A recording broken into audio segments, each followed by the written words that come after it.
welcome to this special and exclusive interview that we have on Moneycontrol with the CEO of Infosys, Salil Parekh. Now, Salil Parekh really seems to have the Midas touch because when he took charge in January 2018, he set out a 3-year target to transform Infosys, and on the face of it, it looks like he has delivered.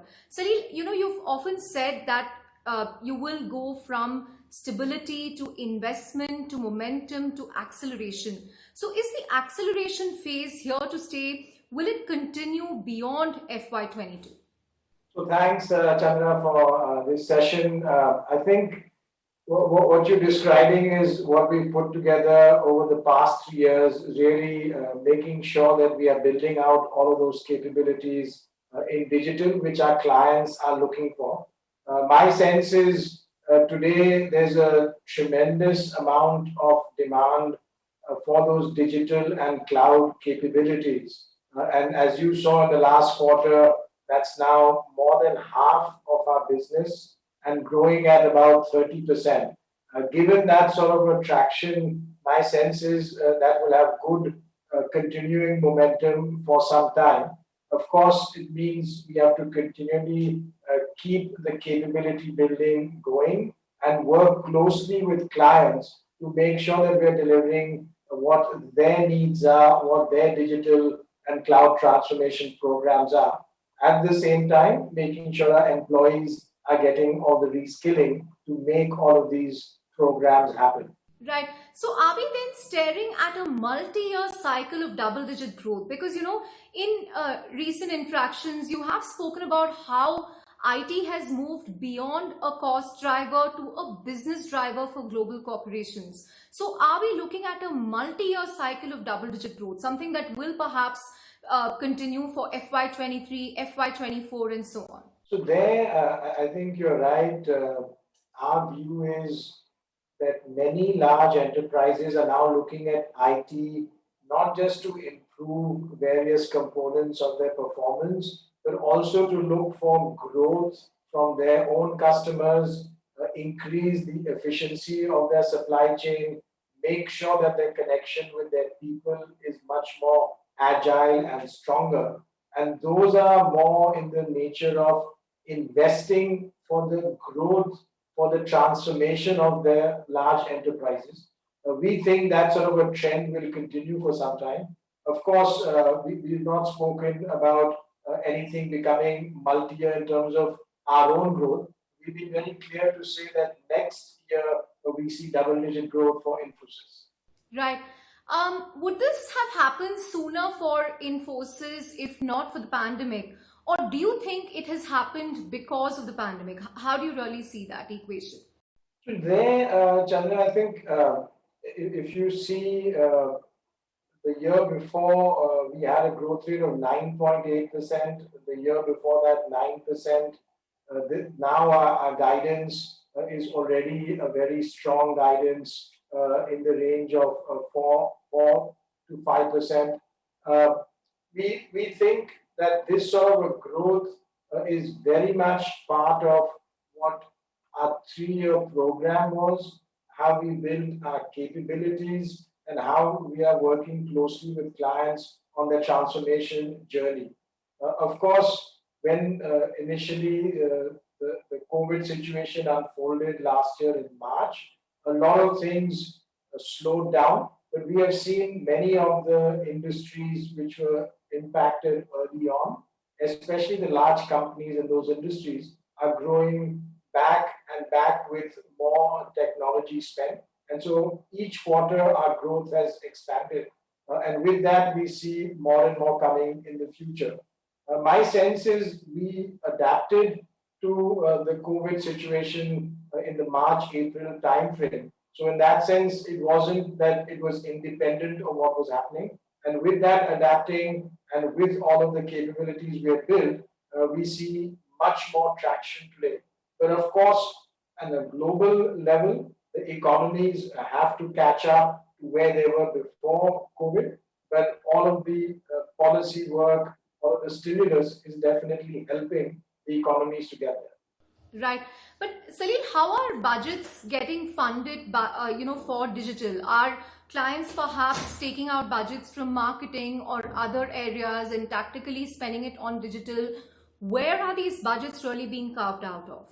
So there are really a few places and where that spend is coming from. One, which is another important part of the approach we put in place, which relates to automation, is a big play in how large enterprises are looking at their technology spend. So, for example, today we have built over the past several years about 50,000 bots. These bots do much more automated work in technology than was being done in the past. When these are deployed with our client environments, the overall cost for a large enterprise in terms of their technology where these are deployed is lower. And some of that spend is then used by large enterprise clients to go and build their digital portfolios or their digital and cloud transformation journeys. Then there is a whole bucket, which is what we were discussing earlier, which comes from investing for growth. So it's not a replacement of cost in that sense. It's much more how do we, as a large enterprise, grow with our customers? What are the new markets? What are the new distribution channels that we can access? And that's another area that large enterprises look to for diverting their spend into digital. Right. Celine, what impact could the tectonic rise in the IT industry have for the rest of the economy? Because usually, there is a chain reaction. For every one job that gets created in IT, you have perhaps two jobs getting created in subcontracting, facility management services, other services, and so on. So, could we see this in a sense lifting the economy? The fact that IT companies are seeing the scorching pace of growth, something that is going to continue into the next financial year as well. Oh, absolutely. I think to the proportion of how IT contributes to the economy, this will be a big beneficiary to the overall economy. And of course, the overall economy is also seeing a very good traction for the coming financial year. But the contribution from the IT sector, as you point out, is beyond just the jobs in the IT industry. It's all of the things that are supporting around the IT industry. And to the proportion that we are part of that economy, which is very significant, that will become more and more apparent. Right. And is the nature of jobs also changing? Because many people feel that, with this work anywhere, remote working in place, it might do away with a lot of the supervisory roles. Some of these supervisory mid management roles may become redundant. So, again, do you see the nature of jobs also changing, Sally? So there, we see the change coming in how people are working, as you described, the remote working or the work from home. There's a tremendous amount of flexibility that's now within the system. Clients are open to it and very supportive. Our own infrastructure enables it. However, we don't see any redundancies. In fact, what we are seeing is with the growth, we'll have more and more people joining the IT industry, and that scaling will require more roles at every level because there will be more projects to manage, there'll be more work with clients, and there'll be more support of all of those activities. So, in that sense, we don't see the redundancies, but we do see the change in the way people are working. Right. This is something that your employees will want to know about. You rolled out salary hikes effective January 1st, 2021. You also said that you will be rolling out promotions this quarter. Have you started rolling out promotions?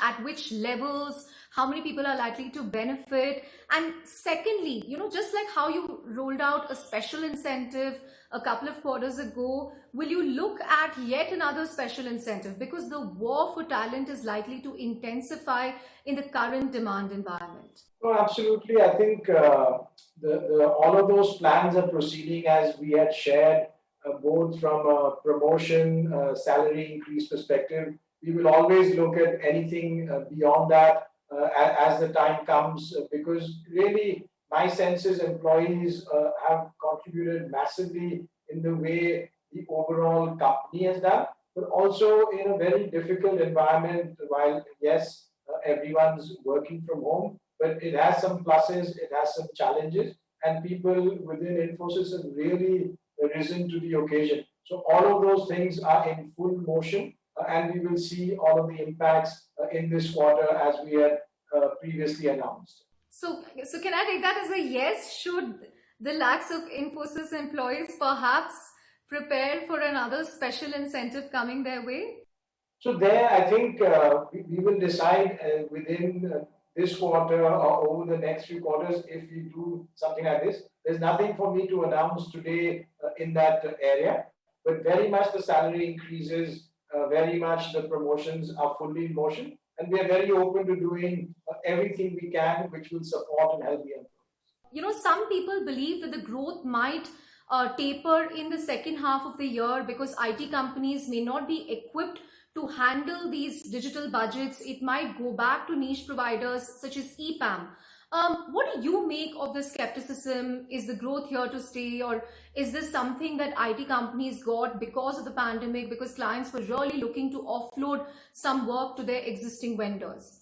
So there, Chandra, my sense is, with Infosys, we are quite confident and comfortable with how we are seeing this financial year. We've already increased our growth guidance. We see very good traction with large enterprises and clients. In fact, what we are seeing is large enterprises are looking for a partner that can do all of their work together. So make sure that their current technology landscape is looked after, but also integrate with the digital transformation and the cloud transformation. So in fact, my sense is Infosys is probably better positioned than many others to do all of those. And hence, we have confidence in this financial year, and we've given at a high level review that next financial year we'll see double-digit growth. Right. And while hikes and increased travel is likely to impact margins, you've often spoken about in the earnings about how you will leverage other strategic levers. What are these levers likely to be? Because your offshore is already high, your utilization is already at 85-86%. So what could these other levers be? There, you may know that in one of our sessions last year in November, we had laid out a set of strategic levers. For example, how we would look at what we do across our pyramid, how we would look at subcontractor expenses, how we would look at more and more value creation in different elements of digital. So there are a set of levers that have been outlined in that session. Our sense is those strategic levers will continue to be of importance in the years to come. And of course, there were several one-time benefits that we got in this financial year. Some of those will go away in the coming year and coming quarters, but these strategic levers will continue to help us. This is also your first interview after Biden has officially taken charge as president. And, initially, at least it seems to be encouraging. He's taken away most of what Trump has done with respect to H-4 visas. He's delayed the change in processes for H-1B visas. So are you overall confident about, hiring, deploying employees from here, applying for visas? Will that continue, or will you still continue to step up local hiring? How do you really see this panning out? Because so far, at least, the signals seem to be pretty positive compared to his predecessor. So there, Chandra, as we've shared before, our model is built on working with various scenarios. Of course, we have built a very good model around localization, but we also have a very good model where we have a lot of people working on the different visa situations as well. Given where we are in the cycle, my sense is Infosys will be able to work in this set of scenarios and policy decisions as well, if not better, as we worked in the past. because our objective is really to build a business that works under multiple scenarios. Yes, we will make sure that all of the current guidelines are something we fully support and adhere to. But even so, we will make sure that our business model remains resilient for the future direction. Salil, Infosys Chairman Nandan Nilekani, its co-founder, has often spoken about how it's important to build optionality in business, in decision making in recent months.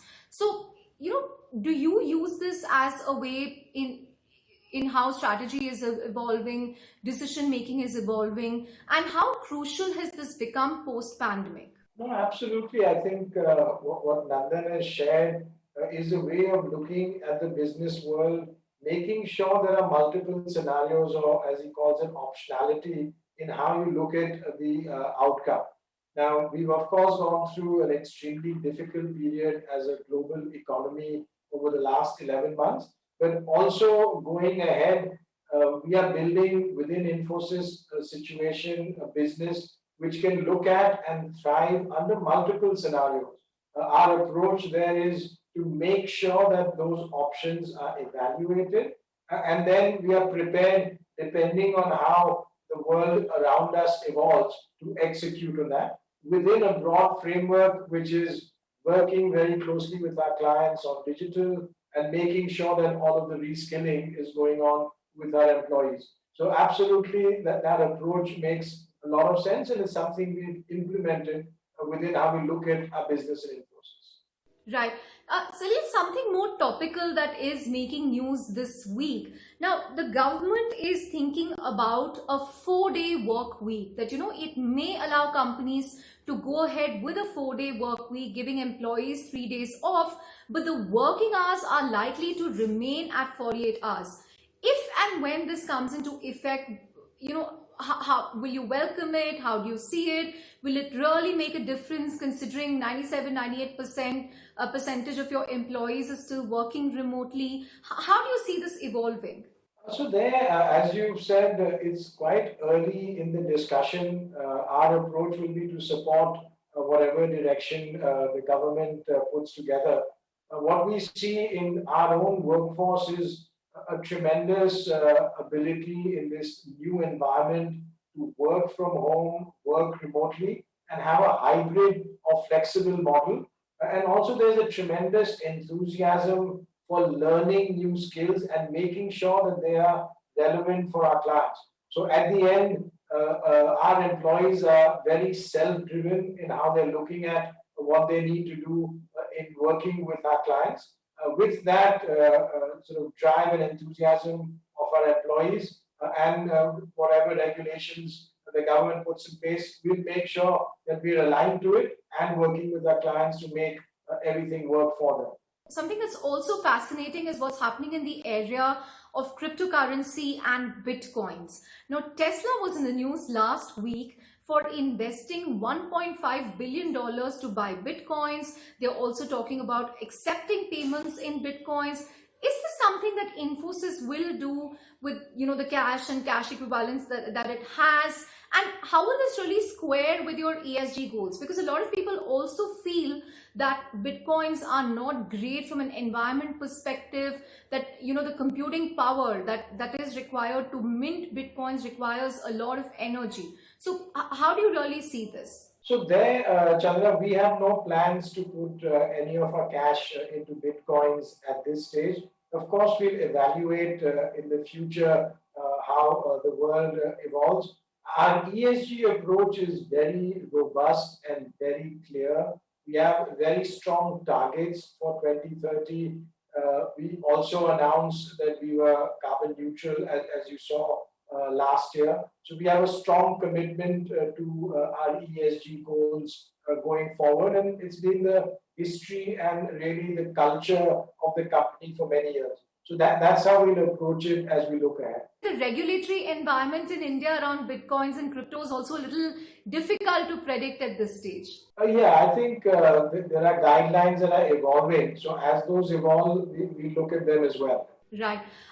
Final 1 minute, Salil, I'm just going to ask you a couple of short questions, just to make it a little fun. How does your day begin and when does it end? Well, I think the thing that I've noticed in this last few months is the level of connect we have with our clients is increased. And given in one way that there's been no travel, there's a lot more of these sort of connects through the video platforms. And we have many clients that are on the West Coast, so invariably things go pretty late into the night. But I have, let's say, a routine in terms of morning work, a little bit of exercise routine, and then through the day in work and meetings and discussion. So in that sense, it's a little bit longer, but one sort of difference is there's no travel, so it sort of balances out. And are there any productivity apps that you use? A lot of people swear by Roam and Notion and Workflowy and Evernote and so on. But any productivity hacks that you have that you want to share? From my perspective, none of those things. I mean, I'm not a big user. I think really it's more about being a little bit more efficient with how we look at time and how we work across different teams, respecting each other's time commitments. That seems to be the most critical element, but no specific app in that sense. Salil, Infosys has said that it wants to hire 24,000 freshers next fiscal. So if someone comes to you for a job, if a fresher applies to Salil Parekh, if he has an interview with Salil Parekh, what are the one or two attributes that you will look for in him? So I think that the key thing from my perspective, and when we look at college graduates or really across any of the levels, my own sense is if there's a desire to really continuously learn and is a desire to work hard at delivering what we're looking for our clients. And those are two key elements, in addition, of course, to many different skills which come and then you evolve into different skills over time. But to me, the more fundamental points are more about are you someone who wants to continuously learn and someone who's willing to work hard in support of what the clients need in their environment. And my final question, you've been pretty social media shy, but will you look at joining Clubhouse? A lot of interesting conversations happening there. You have CEOs on Clubhouse, some of America's top investors on Clubhouse. Is that something that you will consider? Yeah, I think Clubhouse is an extremely powerful platform. My own sense is, my attention is really focused to working with our clients and our employees. So at this stage, I've chosen not to participate, but I'm certainly someone who observes it, and I could see the interviews a couple of weeks ago. It's always fascinating to see what's going on there. Right. On that note, Salil, thank you again very much for joining us on Moneycontrol for this exclusive conversation and sharing so many insights on the business, strategy, industry, and of course on the personal side. But thank you very much for this special conversation. Thank you for your time. Thanks, Chandra, and good luck with everything. Thank you.